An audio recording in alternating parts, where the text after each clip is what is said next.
Overlooking the horizon over Musatafu was often a pastime for Dabi. It was his peace of calm, while surrounded by all the noise the Paranormal Liberation Front was. The winter snow still lingered around, and though he didn't mind the cold, he had disintegrated any powder from the rooftop prior to settling himself there. Twilight hours had fallen, and the last of daylight silhouetted his form, watching the buildings light up one by one. "No surprise to find you up here," you called while you joined him on the roof, sitting beside him. It's quiet, he spoke with a sneer. Not much to do these days, now that we're lying low. "Yeah, true," you agreed, while you huddled against your knees, tugging at the long sleeves that covered your arms. "Shigaraki has been more cautious lately, considering that we're both grounded from doing anything." Dabi hummed with that sneer still on his face. Since the holidays, you've noticed his growing irritation towards the smallest of things.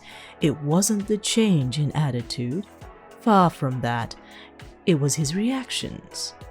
He was growing emotional to some degree.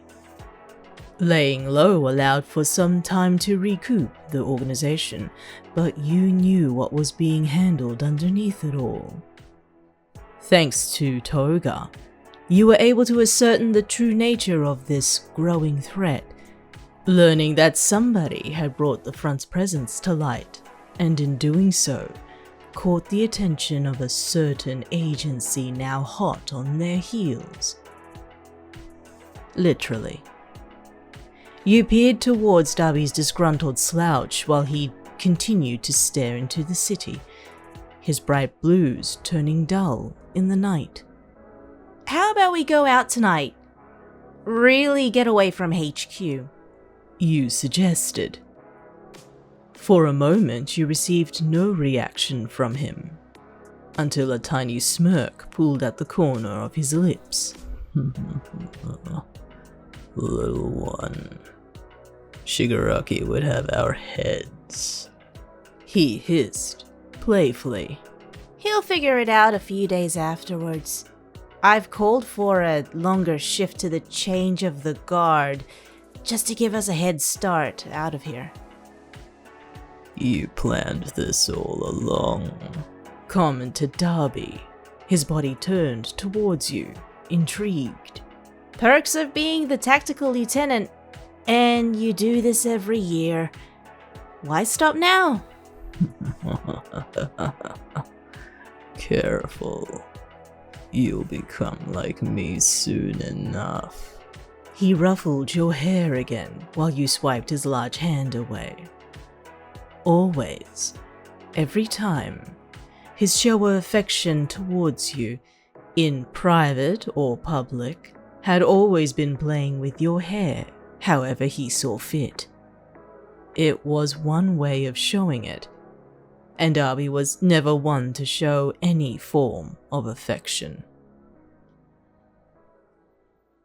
In the dead of night, while the snowfall was light, you strolled with Dabi from HQ, taking the long route from the outskirts of the city until you reached Musatafu's supposed borders. As expected, it was relatively quiet, but it wasn't immune to the amount of law enforcement that could be roaming about. Dabi decided to just stroll, heeding no mind to what or who was around.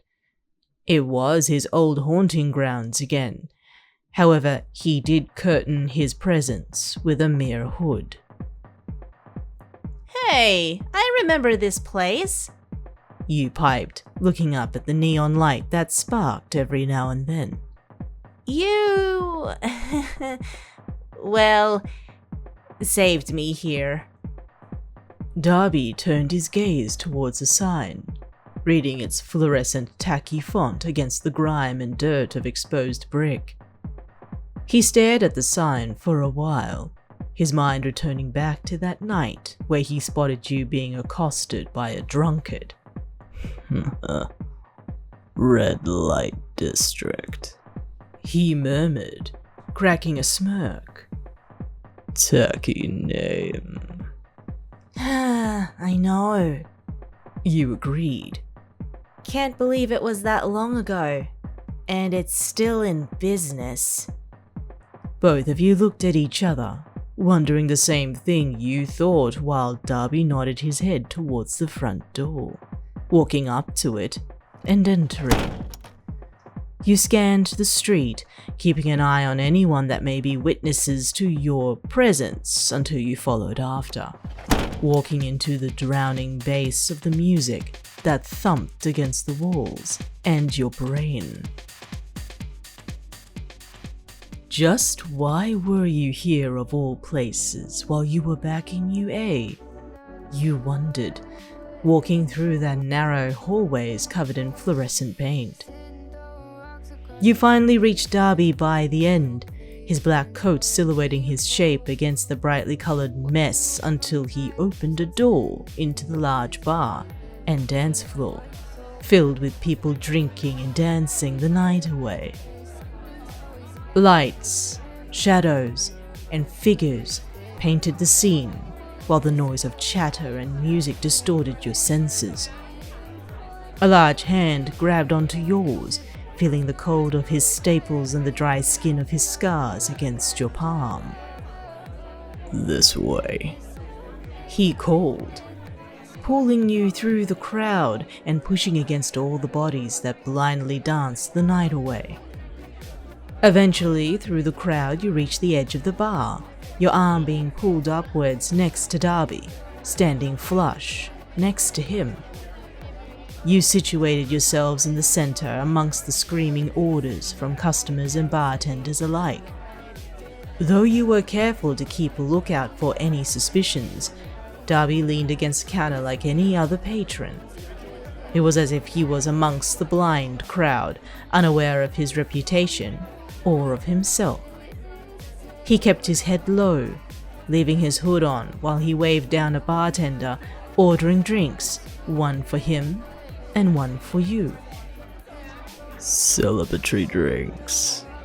May as well, while we're technically free. You smiled up at him, spotting that smirk still on his face, until something else caught your eye snaking behind his back.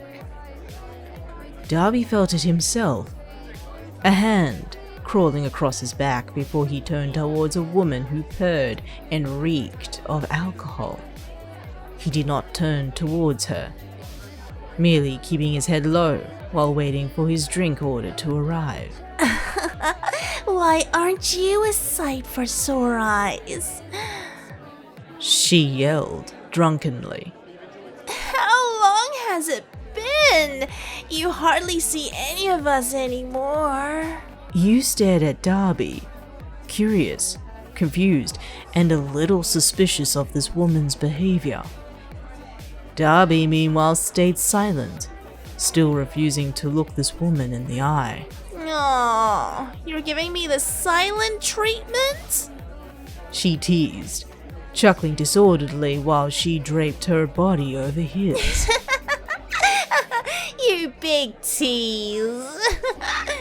I don't know you. Leave. Spoke Dabi, his tone low. The woman did not flinch at his threat, playfully mocking a hurt look on her face before she giggled incessantly, still wrapping her arm around him. Perhaps she was just a simple drunk, but the familiarity of her presence was disconcerting.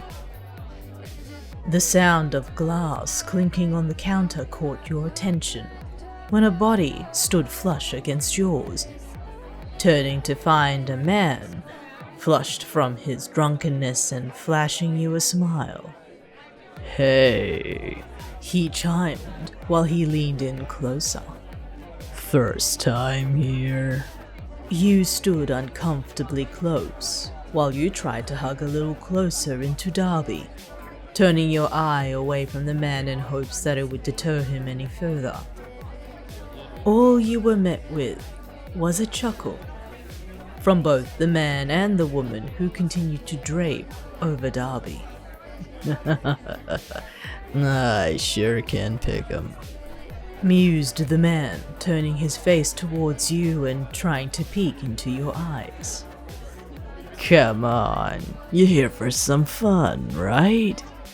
Maybe if you loosen up a bit. You recoiled from his touch, pulling your arm away from him while you still stood by the counter, feeling the heat around you intensifying. Your arms began to tingle, knowing the fissures were reacting to a heat source close by. Spotting Dabi still ignoring the woman next to him. Her drunken giggles became your main focus, watching her arms still draping and hugging onto him. Hard to get, huh? Cooed the man as he attempted to grab you again. I like that. A large hand grabbed onto the man's wrist before throwing it into the counter with a bone-crushing slam. Dabi's hand began to sear into his wrist, the man hissing out loud, drowned by the loud music that encircled the club. Touch them again. I dare you. Spoke Dabi with a low and guttural tone. Those drunken giggles caught your ear again, eyeing the woman who laid her head behind Dabi's, claiming his shoulders as her perch while she trailed her fingers into the hem of his hood. You quickly grabbed onto her wrist, forcing her away from Dabi's clothes, and laid your other palm onto her chest, pulsating a blue glow from your hand before she was pushed away, bumping into other patrons behind her. You little bitch! She yapped, stomping her heels towards you with a hand ready to strike until something seared it upon contact. Ripples of blue cascaded around yourself and Dabi, resonating along your forearms as well through the fissures underneath your sleeves. The woman hissed while she retracted her hand, now with a burn that laid across its skin. Meanwhile, Dabi's drink orders arrived while the man still hissed and cried in pain from the slow burn on his wrist. The bartender themselves eyed the scene, making every attempt to ignore the situation before them. Pipsqueak, Called Dabi, causing you to clench your fist and drop the fire shield you momentarily built. You stared back at the woman judgingly, eyeing the furrowed look in her brows while her hand shook from what burns she had received. With a turn of your head, you returned to the counter, digging into your pockets and pulled out cash to pay for the drinks. The bartender, without a word, took your patronage and left the both of you to your devices. here's to another year. Toasted Dabi, picking up his glass and taking a scull. And a few more at best. You added, following after Dabi. With a shot each, the both of you slammed your glasses on the counter, reveling in the burn and rush of the alcohol of choice down your throat. You cooed with a breath, smiling back at Dabi while his eyes still held onto the man's wrist that began to smell. He released him, leaving his wrist cauterized despite its now charred state. You spotted the tears that trailed down his cheeks from the pain, his body sliding down the counter's side and onto the dirtied club floor, holding onto his hand with a quiver. The burn was deep, definitely 3rd degree, and would most probably cause his body to go into shock. Let's get out of here.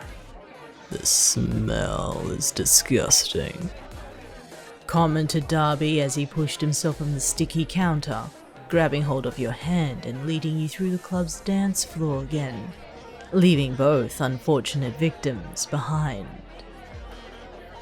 Through the flashing lights and the loud thumping music, Dabi made his way to a door. Not the exit, mind you, leading to a flight of stairs that led upwards. It was a climb when Dabi released your wrist, allowing you to make your way up, following him up a handful flights. All you could hear was only the bass of the music until Dabi reached the top, pushing open the heavy fire escape door that led outside. The night sky and light snowfall caught your eye until, momentarily, a flash of something appeared. A vision that replaced Dabi's shape, hazy and distorted that it almost blinded you. Catch up. A voice called, echoed inside your head, distant and yet familiar. Like a memory. You stepped out after Dabi, blinking your eyes from that momentary lapse to find yourselves overlooking the city from the rooftop of the establishment. The city's light twinkled across its horizon until your eyes laid on one of a few skyscrapers in the distance, its glow bright amongst the sea of lights. Not to your surprise, Dabi stared at the same skyscraper, taking a seat by the edge of the roof and removing the hood from his head. That sneer of his returned on his lips while you stood next to him, gazing ahead. I wish I could sympathize, but I can't. You voiced. What was done to you was wrong. But not every hero is a terrible human being. His eyes turned to you, still filled with hate and rage underneath those cold eyes. It was a delicate situation when speaking marginally close about Dabi's sensitivities. You could only understand a fraction of his pain. Having this second lease on life, your former one now 6 feet under, and learning about events during the war had skewed your views. It's personal, scoffed Dabi. He hasn't paid his debt. So what do you want to do about it? You asked. You could cause some havoc right now if you wanted. I mean, who knows how long until someone called the cops here. No. There's a plan. There's always a plan. Does it have to do with the doctor? I've noticed things even before. She's been very attentive of you.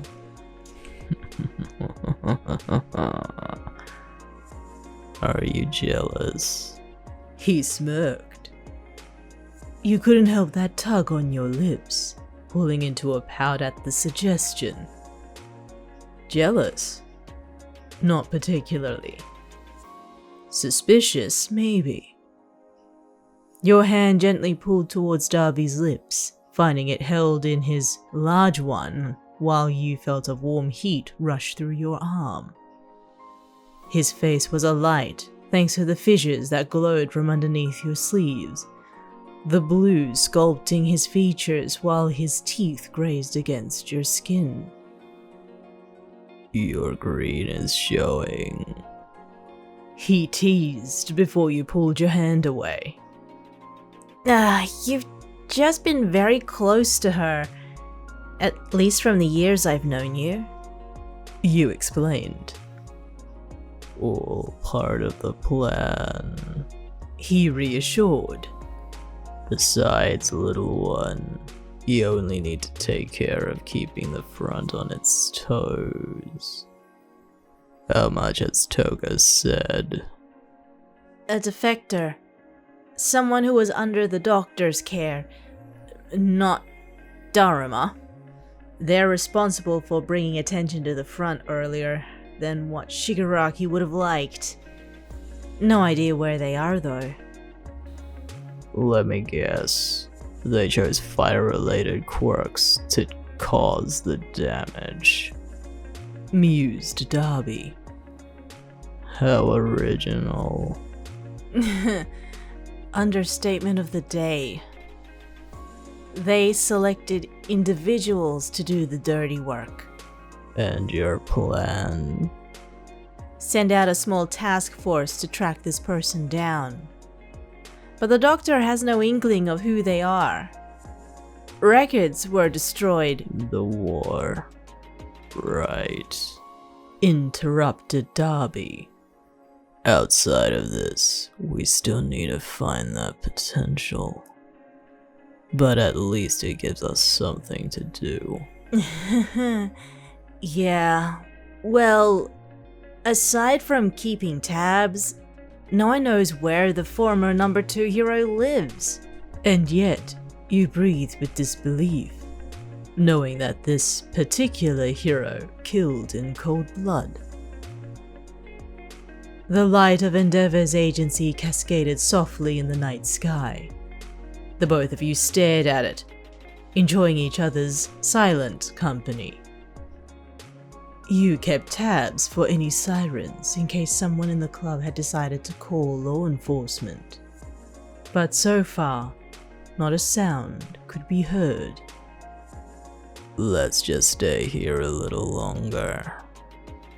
This will be the closest to family that I'll ever manage before I try again.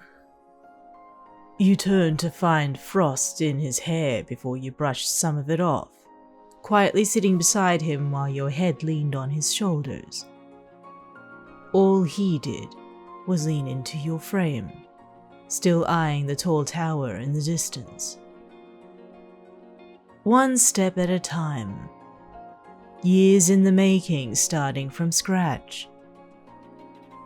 Dabi stared at his father's agency, the heat radiating from his body until the distant wail of sirens caught his ear. Just another minute with you. And then, some more fun to be had.